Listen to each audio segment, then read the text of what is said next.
Hi there, my name's Tom, back talking about F1 Fantasy, and in this video I'm going to be answering your questions from Twitter. We're right on the cusp of the Bahrain Grand Prix, and there's lots of questions in lots of people's heads, so I'm going to do my best to answer the questions that you guys have posed to me. So let's get started with Corey, who has said, I've never played F1 Fantasy ever before. Well, welcome, Corey, to the stress-inducing, frustrating game that is F1 Fantasy. Now, honestly, it is fun. It's fun. It's all good. It's all good. What's the number one tip that you'd give a beginner? I think the number one tip is probably to not try and be too clever, not try and be too differential. Just pick the picks that are like solid, reliable, and are going to get you the points. Obviously, if you want to play the game in a different way and you just want to have a bit of fun, you're not too worried about getting the points, then just make sure you're having that fun. Pick your favorite driver, pick your favorite team, and you get that little bit of a high when they do the well, because your favorite driver does well, and then your fantasy asset does well as well. But if you generally just want to score some points, then pick the drivers that are just the best. Don't try and be clever. Don't try and be too clever. Just pick the drivers that are the best, and also try and keep up to date as the season goes on, because there's teams will be bringing upgrades, different tracksuit, different drivers, and different cars. So just try and keep up to date a little bit, I would say. I guess that's kind of more than one tip, but there we go. Let's carry on. And we got Behave 32MC here. Norris an option at all?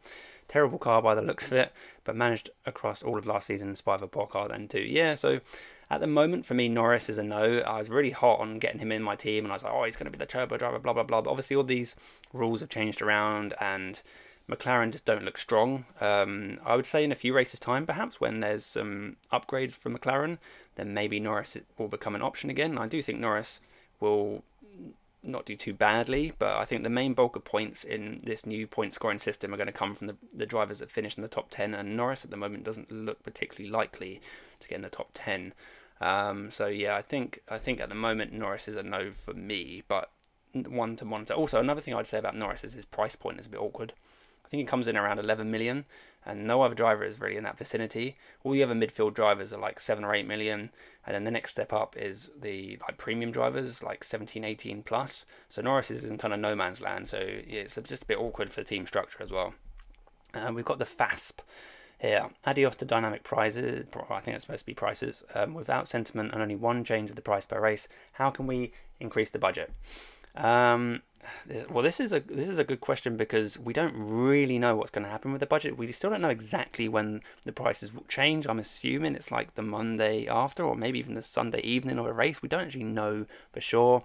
I have actually tried to get an answer from F1 themselves, and I went on the live chat thing, and they kind of palmed me off a little bit and basically gave me the same answer as what's already in the game rules and FAQs. So it's pretty much a waste of time. Don't waste your time doing that.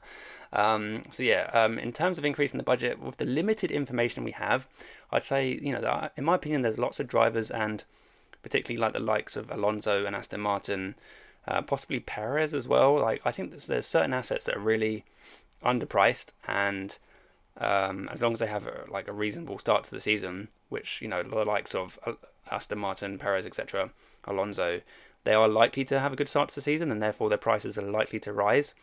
Potentially just pick the guys that you think are underpriced, and hope for the best until we know for sure when the prices are changing, how much they're going to change, because we don't know how much they're going to change by either. They could change by like 0.1, 0.2 million. They could change by a million or two, or even more. We just don't know, because the game rules haven't explicitly described what's going to happen. I'd say maybe trying to hedge your bets a little bit and go for those drivers that you think are underpriced. Moving on, we got Roger One Dodger. Big on constructors or drivers? Nice easy question here for me. 100% the constructors are where the big bulk of points are. The drivers themselves have been hit pretty hard. Particularly the budget options are just going to really struggle to score points, I think, with this new point scoring structure. The constructors, however, have definitely got different avenues of scoring points, and obviously I think the cost of the constructor assets quite low as well. Like, when you consider Red Bull like 27 million and Max Verstappen's like, I think 0.3 million less than that, it's like Max Verstappen is basically the same price as the Red Bull constructor, I think. So I think the constructors are super underpriced and they get more points. I think the constructors are really important. What do you think of Mercedes options this year? At the moment, I think they're a no-go, but obviously we've got the practice sessions to come, and they might, suddenly set the world alight. But I don't think they will. At least not straight away. I think it might take a couple of races, and they had an inconsistent start to last season. It could be a repeat this season. They don't seem to really know exactly where they are, and we don't seem to know exactly where they are. So at the moment, it's a little bit of a sort of just a wait and see where they're likely to be. But I think George Russell coming at 18. I think he's 18.6 million. It's definitely one to monitor. I think Lewis Hamilton's overpriced around I can't remember exactly, 23, 24 million, something like that. I think he's overpriced, and I don't know why there's such a big gap between Hamilton and Russell when they were closely matched last season. I just don't understand that pricing structure at all, to be honest. So if I'm interested in any Mercedes assets, it'll be George Russell. But I'm probably not going to go with George Russell because for some reason he's priced higher than Perez and Carlos Sainz, who are most likely in better cars and likely to score better points. So I'm really not sure what they've done with the pricing. I think Hamilton's overpriced. George Russell's probably about right, but for some reason they've priced Perez and Sainz even cheaper than him, so who knows what's going on. At the moment, again, similar to sort of Norris, I'd wait and see. Let's see where they're at exactly before we dive on them. And then this isn't the last question, actually. I've got another couple of questions after this, but we'll go down to here to Harmon. Do you think it's better to focus on balance? Growing assets, Aston, Alonso, Gasly, so like I mentioned before, like increasing budget, I guess. In the early stages, or points growing assets, Ferrari. So basically this question boils down to, do you want to build budget straight away, or do you want to build points straight away? And I would say somewhere down the middle. You can't ignore either one. You can't just go all in trying to build a budget, because points are the whole point of the game at the moment. And obviously if you build that budget, it will help you later on, but you don't want to be falling too far behind trying to focus on all the assets you think are going to go up in price. So I think you need definitely some sort of balance, and I think the game has just given us this on a plate with the Aston Martin assets. I think they are going to give us points as well as potentially growing us our budget. So I think somewhere along the middle, Aston Martin kind of just lets us do that kind of naturally. So I think that could be a good way to go. So we've got a couple more questions here. We've got M and JR, and then we'll wrap it up after that. Can you explain every new chip? That's quite a loaded question. That's like 6 questions in one. Very greedy, but I know you've been following me for a while. I recognise your name, and you can see from the message there. Thank you for your help.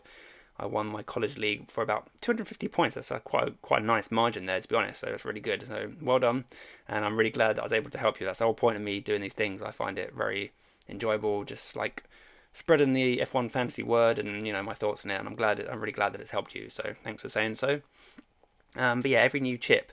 I believe if we go over to here, I can quickly run through the chips. I've got it loaded up over here. So the autopilot chip. I think the autopilot chip is going to be quite a decent one. It's going to be tough to know when exactly to use it. I guess on like a high risk race. So I'm thinking like straight away something like somewhere where there's a high chance of DNF, and it might alarm bells are straight away going off at like Saudi Arabia, Jeddah, the track. Just alarm bells from a couple of seasons ago when there's so many DNFs. So I think, or when it's pouring with rain. A race where there's lots of rain and there's a high chance, well not a high chance, but a better chance of your DRS boosted driver, probably Max Verstappen or Leclerc, I'd imagine. If there's a chance of them suffering a DNF or something, then potentially save it for that. So the autopilot automatically moves the DRS, the double point scoring to your highest scoring driver. So if you've got it on Verstappen and Verstappen has an unfortunate DNF because it's raining or whatever, and he slips and slides into the wall, then it automatically would switch it to the next highest scoring person. So I think the autopilot chip is pretty decent. It's just going to be exactly when to use it. It's going to be tough one to call, but extra DRS boost is literally just a 3 times multiplier, which I don't think is going to be as effective this season. Last season we had 2 like mega drivers where you could times by 3 before the preseason break, and after this time you've only got 1. And because there's no limit on the DRS boost, and Verstappen is probably going to be highly DRS boosted as alongside Leclerc, probably like almost 100% of people are going to be DRS boosting Leclerc or Verstappen. I think that the 3 times multiplier gives you kind of less of a differential, and also there's no streaks as well, so you can't really time that in either. So I think the extra DRS boost chip is not going to be anywhere near as powerful as it was last season. But that's that chip, just 3 times points basically. And if they DNF, you get 3 times the DNF. The no negative chip is kind of exactly what it says it is, where you don't get. Again, this will probably be used similar situation to the autopilot chip. and the no negative chip, in a dangerous race where it's probably pouring with rain or something, or maybe in a sprint race. If there's a wet sprint race, this could be a really good place to use it, where you're afraid of your drivers DNFing. It just stops your drivers from getting that big negative 20 next to their name when they DNF, basically. So that's what that one does. The wildcard chip is the same thing as last season, where you get unlimited transfers. Last season there was actually a limit. There was 12 substitutions you could make, and this year it's just unlimited. So yeah, whenever you want to change your team drastically for whatever reason, maybe an upgrade comes into Mercedes in a few races time, and all of a sudden you need to change your team drastically to fit in all the Mercedes assets because they're suddenly the best team, then maybe use the wildcard chip then.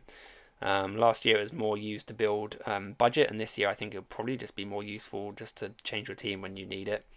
And then the last couple of chips here, we've got the limitless chip, which I think is probably going to be the most powerful chip, I would guess. And that is, you can pick whoever you want. No limit on transfers, and there's no limit on the budget either. So you can literally just go like Red Bull, Ferrari, Verstappen, Perez, Leclerc, Sainz, and Hamilton, pretty much. Just shove all the best people in. Again, most likely you want to use this on the sprint race, like a safe, secure sprint race where these guys are likely to just bang out the points, So where it's nice and dry. Hopefully Austria is dry this year, and maybe we can just do that on Austria. But yeah, the limitless is just no budget, and also you will get your original team back at no cost once the race weekend is over. So you'll go back to the original team without the cost. So yeah, it's a really powerful, really powerful chip. So you don't have to worry about any budget for that weekend, any budget drivers or any nonsense. Just max out, splash the cash, and I think this chip is going to be really powerful if we can use it appropriately. And then the last chip here is the final fix chip, which allows you to make a single change after qualifying. So if someone does poorly in your team after qualifying, or for whatever reason you want to make a change after qualifying, then you can make that one change without any penalty ahead of the race. So yeah, those are the 6 chips. We can only use each of them once this season. Some of them are a bit weak, I think, and then, or at least weaker than last year, like the wildcard and the extra DRS boost. I just don't think they're going to be as powerful as last year. I do think the limitless chip is going to be really good. The final fix chip could just be randomly helpful on occasion. I don't think you can really plan for it as such, but it might just come in handy if something goes wrong one weekend. And yeah, so those are the chips. Let's fly back here. And still up for the final question. So, is a team with Red Bull and Ferrari better than Red Bull and Aston? I did like an entire video on this. So if you want to check that out, it's I think it was my last video I did. You can look at the video, and that kind of answers your question. On face value, Red Bull and Ferrari should be better than Red Bull and Aston, but obviously Aston are considerably cheaper. I think Ferrari are more than 3 times the cost of Aston Martin, which I think that's kind of extortionate when you think about it. So I think having a team of Red Bull and Aston Martin gives you much more flexibility in the driver slots, but you also have to bear in mind, like I mentioned earlier, that the constructors are where the big beefy points are. So if Ferrari are looking really, really good and fighting for the win, it might be worth just neglecting to go with Aston and having the big 2 constructors in Red Bull and Ferrari. But yeah, like I said, I've done an entire video on that if you want to go check that out. Yeah, so that's pretty much it. Those are all the questions. So thanks very much to everyone who sent in the questions. And if you guys like this style of video, you want to ask me more questions, I'm more than happy to do these in the future, just sort of as and when I have time. But yeah, now that's kind of it for now. And we got the Bahrain Grand Prix weekend starting imminently. Practice sessions coming up, so I'll be hanging around. I'll be watching the practice sessions on Friday, and then doing a video for my final thoughts. Friday evening that'll be released.